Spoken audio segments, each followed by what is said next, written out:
What, scalpel? You looking at me, Lionel? We're losing adrenaline now. You'll never amount to anything, pal. Everybody clear! You scum! We've lost him.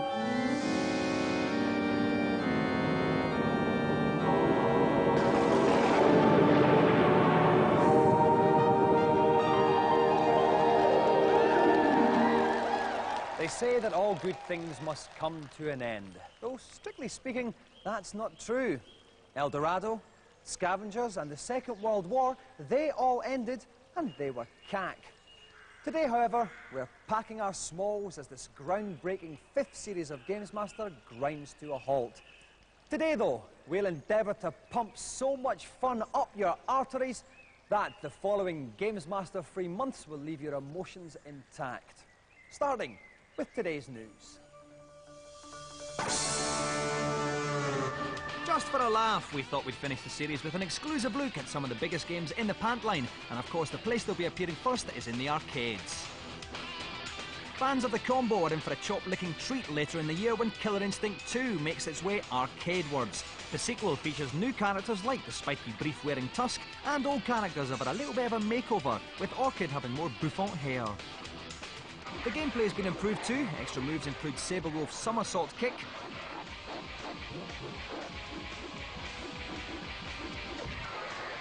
and Orchid has an updated helicopter move.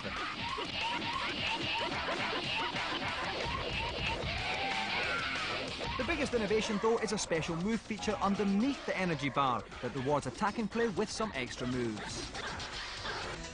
But of course it wouldn't be Killer Instinct without the combos, and the game certainly delivers on this count.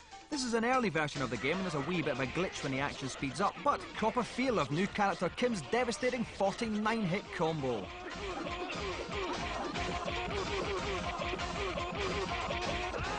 Easy go.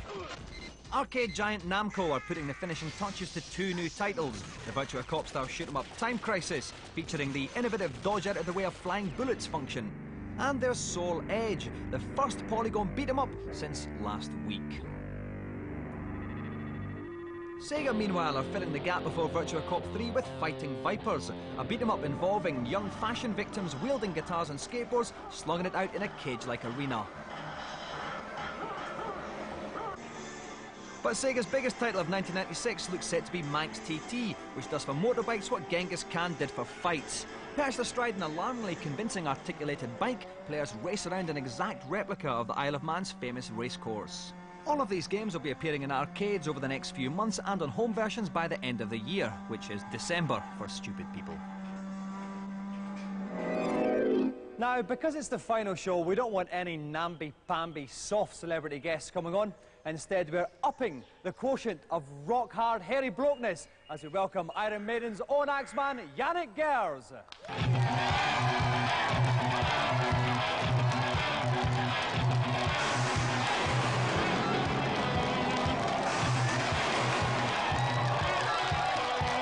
Welcome to the show, Janick. First rock and roll star we've ever had in heaven, well, I have to say. Rock and roller.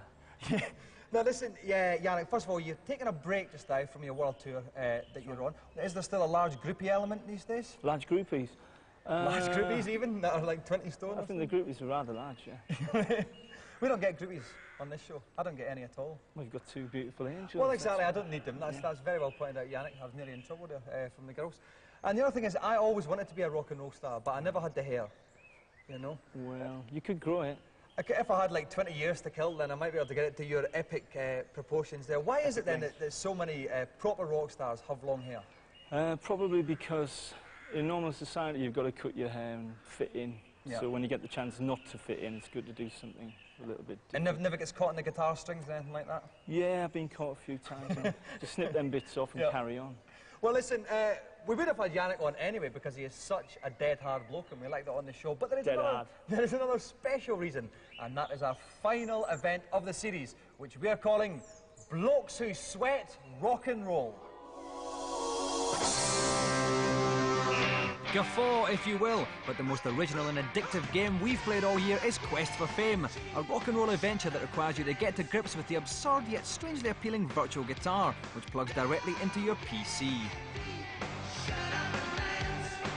Hey, that ain't the kid with the guitar. Like life itself, the action begins in your bedroom, where you begin to play along to your favourite rock anthems. The bar at the bottom of the screen shows the actual guitar strokes of the song, and the object is to match them with your virtual guitar as best you can. The score on the right of the bar shows how well you're doing. Assuming you've got what it takes, it won't be long before your neighbour arrives with the kind of news every would-be guitar hero longs to hear. Woo! Man, we might have a gig. We're gonna learn some new tunes tonight at the garage, so be there. All right, let's get into it. If the rehearsal goes well, that very night, we'll see you and your brain-dead buddies preparing to step on stage at local rock and roll sleaze pit, the Roadkill. Hey, all right, come on in, dudes. Let's blow the roof off this place. Are you ready? Crank it up. Your performance at the Roadkill is reflected in the reaction of the punters. When they stand still, you're making a mess of things. But when you're playing well, you'll soon have the crowd performing the kind of dance moves only Californians are capable of. Our virtual virtuoso must play with sufficient skill to inspire at least 6 members of the audience to strut their stuff in front of the stage by the end of the song. Only if 6 people are grooving when the final chord is played will he earn the joystick. And that's why Janick is here. We've played the game up till the club level. He has to play the song Eat the Rich well enough to get 6 punters up and dancing. Help me out as a man who's no stranger to strapping on huge big guitars. Kirk Ewan, Kirk, any tips for Janick? Yannick's going back to his roots here, playing some sleazy LA club, something which you're no doubt familiar with, Dominic. He's got 2 choices, basically. He can either follow the notes as they appear at the bottom of the screen, or he can just kind of free-form, and I'm sure it'll sound good anyway. But maybe not necessarily points-wise, he won't do well that way. Well, no, he won't do well that way, but maybe he won't care. Let's not take anything away from the man. No, he's at this stage. OK then, so Janick has to have 6 people up and dancing by the end of the song, and the song is Aerosmith's Eat the Rich. Take it away, Janick. OK, at the bottom of the screen you can see those bars here. It's coming in now, you can hear them there. Not a terribly good start, Kirk. He's missing a couple of beats. Yeah, he certainly is, and I don't think the guys in Iron Maiden would be terribly happy if he was playing like that. Oh, Fat Boy's dancing, though. Good. That's one boy dancing. Yeah, you've got a fat bloke dancing in the audience. That was you, Kirk. That wasn't actually me, Dominic. I think you'll find that was something that was much fatter than you, possibly related to you. OK, the band are looking quite happy. You can see the manager's face in the bottom left-hand corner, though. He's not too happy. He is. And indeed... Again, quick, we gotta get it right. First attempt ends in failure, though. Of course, we are going to give him another couple of chances. Here he goes again. I like that start, Kirk. You like that, do you? It's cool. It's cool, but I think you should. OK. We can see a score of 754. Oh, we've got 4 people dancing now, actually. 1 couple, 1 solo man, 1 solo girl. Maybe Fat Bro will get together with that girl towards the end. I don't know. I mean, it is actually like the sort of club that River Phoenix would have died of boredom in, I would say. Quite possibly, Kirk. Still 4 people dancing. A couple of people looking as if they might want to, but they're not quite tempted yet. Score about 750. Generally a good score, about 850 upwards is a good score on this. He's hitting those beats well, though, Kirk. He seems to be doing quite well, actually, this time. Dominic, the manager's face is quite happy in the bottom left. The score is staying fairly consistent. You've got your sort of random LA people grooving away in the background there. I think he's doing pretty well. And the band are getting quite into it. Tragic fashion victims that they are. But we still need 2 more. It scores up. No, this is getting good. It scores up to the high 800s now. We want 6 of those people dancing before the end of the song. There's not that much. Oh, 1, 2, 3, 4, 5. Oh, they're all dancing. It's a dance frenzy here for Janick Gers.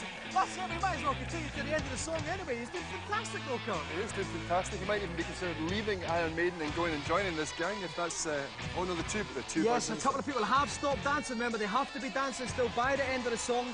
Little bloke, random bloke at the front there dancing. I don't know quite where he's come from. Ha-ha, rock and roll.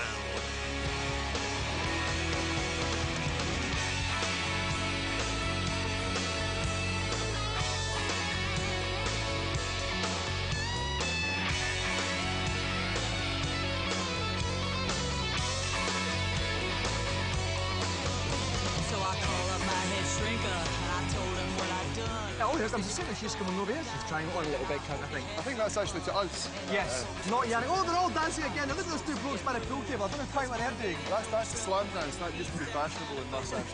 A long, long time ago. His score is up. Oh, it's just over 900, but it's just dropped back down slightly.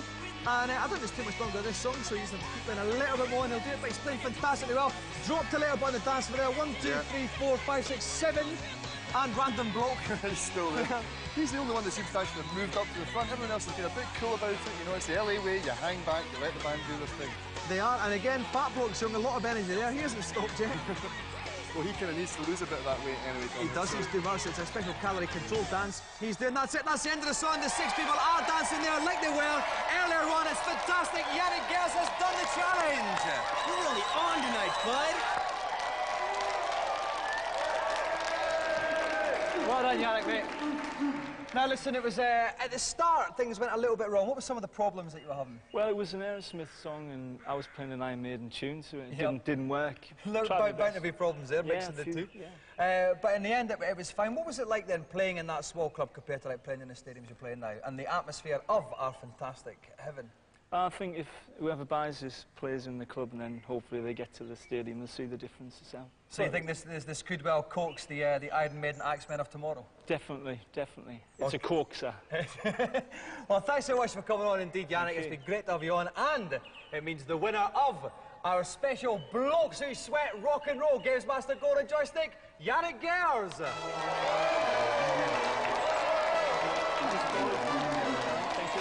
let's another round of applause for our final special guest of the series, Janick Gers. And I get the angels too. And while Janick goes off for a quick shot back inside, we'll take a look at today's reviews.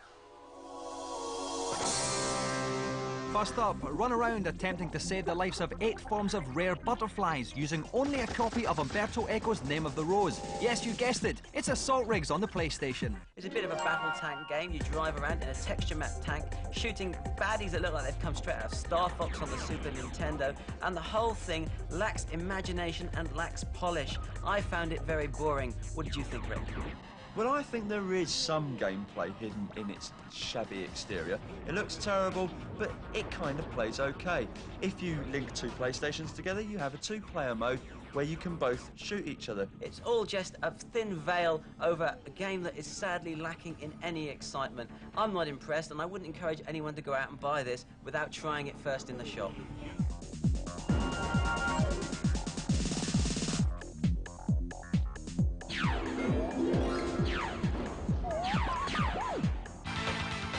Like Eddie Izzard, the X-Men is a very overrated comic, but they do have their own game on the Saturn, while Eddie Izzard doesn't.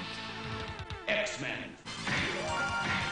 You have all the characters from all the X-Men comics, and they just go hell for leather against each other.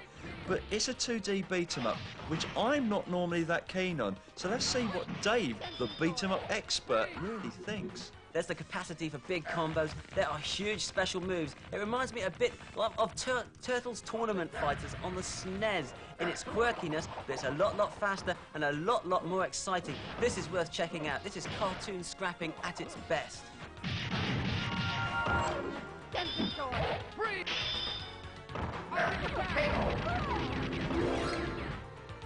You win! Well, that's part 1 over, but part 2 is more packed than a fat bloke sandwich. So we're going to go to our last commercial break of the series, and remember, this is the final chance you'll have to say, oh my God, aren't these adverts fantastic?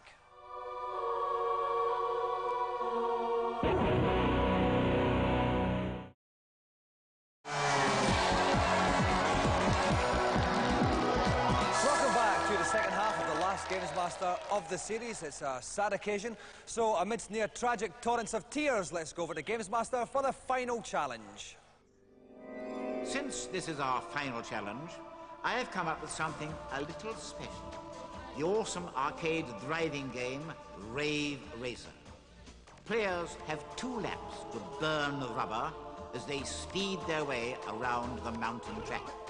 As usual, with 2-player driving games, we'll be swapping between the viewpoints of each contestant to keep up with the action, which I expect to be fast and furious. Right then, let's hit the gas. And here to burn rubber like there's no tomorrow, and bearing in mind this is our last show for Channel 4 anyway, there is no televisual tomorrow. Please welcome Amar Ashraf and Cecil Dyer.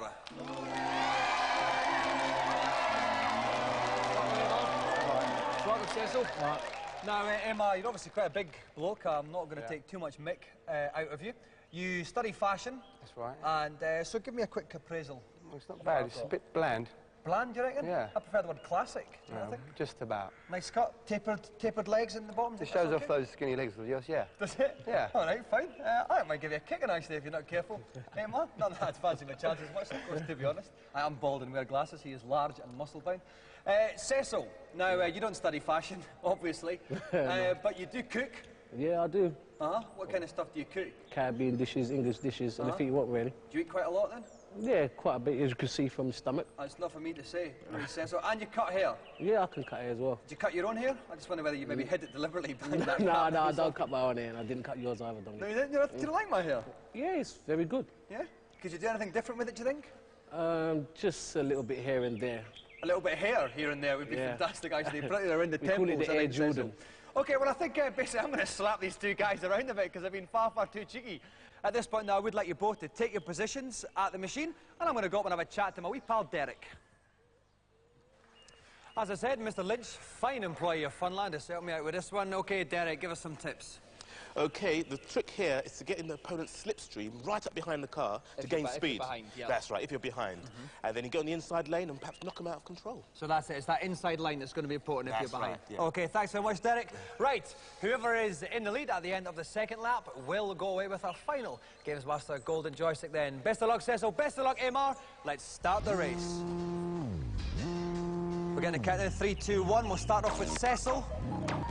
And off they go. It's Cecil in first position. He got the slightly better start there, but it's very, very close. So yes, if we go to Amar's screen now, we can see Cecil's red car in front of him here. There's not a lot in. There's only a couple of seconds. OK, so Amar's a little bit behind Derek. What would you do if you were him? That's right. He's got to try and stay, as I said earlier on, in the slipstream, cut the corners sharp, and catch up with him, basically. OK, we're still with Amar's screen. He's a little bit behind there. Cecil is tearing away. He's handling those curves fantastically. If we cut back now onto Cecil's screen just after he stood his bend, we can see the blue car in his rearview mirror at the top. Now you can see Amar is catching up a little bit if he looks in his mirror, but that's probably just because Cecil was slowing down to take a corner there. Let's go back to Amar's screen. He's catching right up, Derek. Oh, yes, very close. He's going for that inside, like you said. He's taking the inside then. That's Amar taking the lead. So let's go. Oh, no, he's still got the lead. It changed too quickly there for me, Derek. I didn't know what was happening. So it's still Amar in the lead. We're still at Amar's now. Let's go back to Cecil's screen. You can see Amar in front of him. Now Cecil's going to have to do some of the slipstream stuff, Exactly. Derek. Right to the slipstream. Oh, he's got him again. And he has on the inside once again. Oh, he's lost it again. Oh, he's lost it. This is changing more than the weather. OK, so we're with Cecil just now. He is behind him. Oh, off the mountain. And he's off now. He's going to go down to the lower screen here, Derek. Right. What's this? He's fallen off the mountain and onto another track, but he can catch up if he can drive fast enough. OK, but he will probably lose some time here. Yes. OK, here he comes. He's back on the normal track. We can see right in front of him, there is Amar. So he hasn't lost that much time. He's been driving well, Derek. That's right. Well, one of the computer control cars are in the pink, but he got past him easily. So we're still with Cecil. Amar is still ahead. We're on the second lap, about halfway through. Bit of a spin there from Cecil. That's not going to help him. Amar is still streaking ahead, and he's probably about 2 or 3 seconds in the lead. Over to you, Derek. OK, here it's coming to the edge of the mountain here. Oh, he's doing well. Straight into the tunnel. Took that well. He needs critical skill of braking on the corners here. This is it. He can't afford to put a foot on a pedal wrong now, Cecil. He's just behind him, though. We're coming up. There's not much longer to go until we're at the end of the second lap. And they're just coming up there. You can see the checkpoint. That's the finishing line up there. It's still Amar. Amar takes the challenge!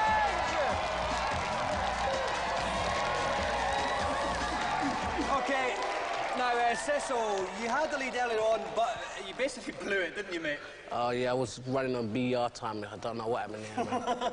Well, it was that one stage where you fell off, didn't you? Tumbled down the lower screen. Yeah, I just didn't know what was going on there. You know? No. That's all. Some you win, some you lose, eh? I didn't realise you were a philosopher. Start calling you Cecil Sartre from now on, won't we? OK, now, on to you, Amar. Was there ever any time where you thought that the challenge was in doubt? No, never. No? No. Always the best man wins. Uh-huh. I was the best man on the day. You certainly were, and you won. That's right. Some pocket philosophy from yourself as well. That's right. Anyway, well, two fine philosophers. Unfortunately, the joystick can only go to one of them, and indeed, the winner of the final Golden Gamesmaster joystick is Amar! So another round of applause for our two final contestants, Amar and Cecil! And before we send the final curtain crashing down on this fine piece of television action, let's take one last look at a feature.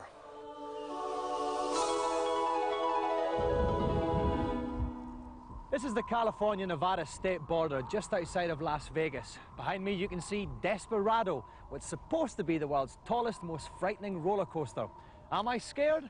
Yeah, right. See, absolutely nothing to be scared of. It may have the kind of drops, banks and twists that separate normal punters from their most recent meals, but my blasé attitude is the result not just of being incredibly hard, but the fact that every inch of this ride has been designed and tested by computer.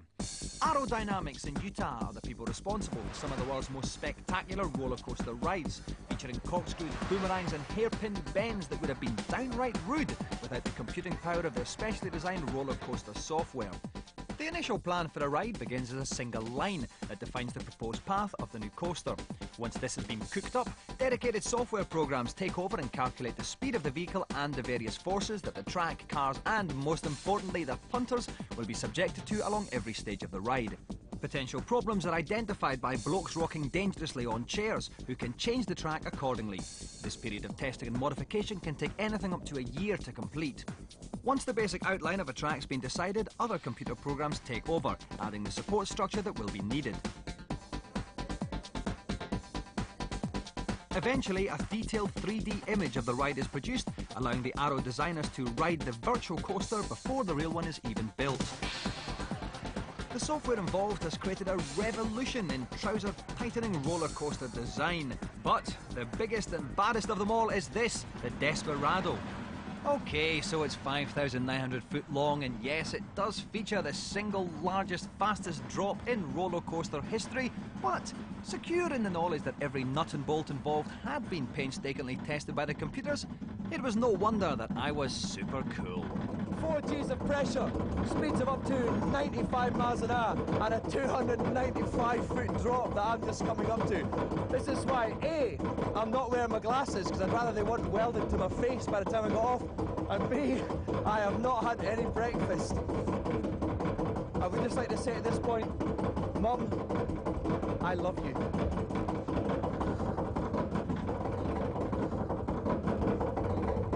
Ah! Oh no! Oh no! Oh no! No! Jeez! No! Oh God! This is not funny! Oh God! No! No! Okay! Ah! It's okay. I think I'm past the worst. I hope the camera's worked. Because I'm not doing this again. No way. And so, with my utter hardness proven once more in front of millions of viewers, I walked off into the horizon, hoping the baking desert sun would dry my pants before I hit the next town. And sadly, that's it for this fine series. Heaven's been fun, but God's now getting on our case, and me and the girls are off for darker climes. Over the past few months, I hope you think, we've had some laughter, we've had some tears, but most importantly, we've proved that playing video games is the best thing you can do in your spare time. Well, almost.